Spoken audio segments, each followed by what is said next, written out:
Religion, freedom of expression, politics and trade are global themes that we report on every single day. But what do people across the Arab world make of these issues? Our special correspondent Nawal Al-Maghafi has been examining contemporary attitudes and opinions in the Middle East and North Africa. The BBC has conducted a massive survey of 10 different countries for looking at these attitudes and opinions on the region. From here in Iraq to Algeria, Sudan and Yemen, our project interviewed over 25,000 people from across the Middle East and North Africa. And the result? A fascinating insight to how people feel and think in the region today. So what did we find out? Well, religion has played a key role in the conflicts that have erupted across the region, from the Islamic State to conflict fueled by sectarian rhetoric in Yemen. Our survey indicates that a growing number are turning their back on religion. A third of Tunisians now say they're not religious. In Libya, that number now stands at 25%.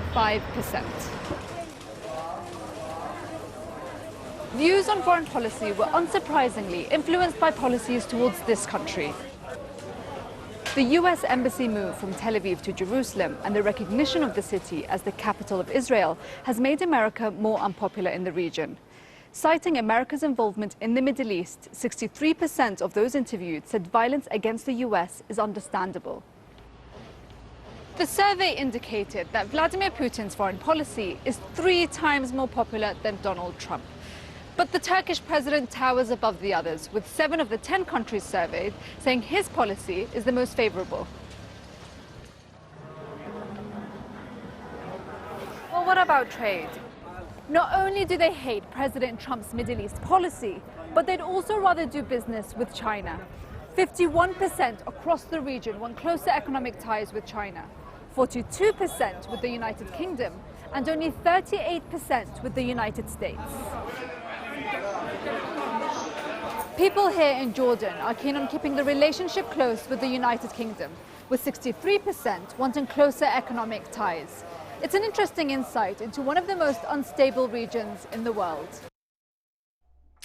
Well, Nawal is back from Jordan and is with us now, as well as Michael Robbins, who is the project director for the Arabic Survey. Good to have you with us. So you were in a few countries involved in the survey, Nawal. What struck you the most when you were speaking to people? I think particularly the numbers on religion. I mean, there's an increasing number of people now that are describing themselves as not religious in the region, especially those who are under 30. We've seen this survey was done before in 2012, 2014, and around 11% of people at the time said they weren't religious, but that number's now increased to 18%.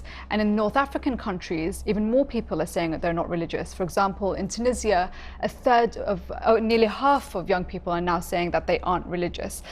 More men were likely to say that they aren't religious in comparison to women, and that boils down to women being less educated in the region than men. Trust in religious leaders is down. Trust in Islamist movements is down. Movements like Hezbollah, Hamas, the Muslim Brotherhood have seen a sharp decline in the last couple of years. And Michael, this is a massive survey that the BBC has conducted. Tell us about the methodology and how you went about it. So what we do is we go into each household and ask face-to-face in a person's place of residence. So it takes dividing up the country into different geographic areas, scientifically sampling to try and come up with the sampling plan so that everyone has an equal chance of being included if they're over 18 and a citizen of the country.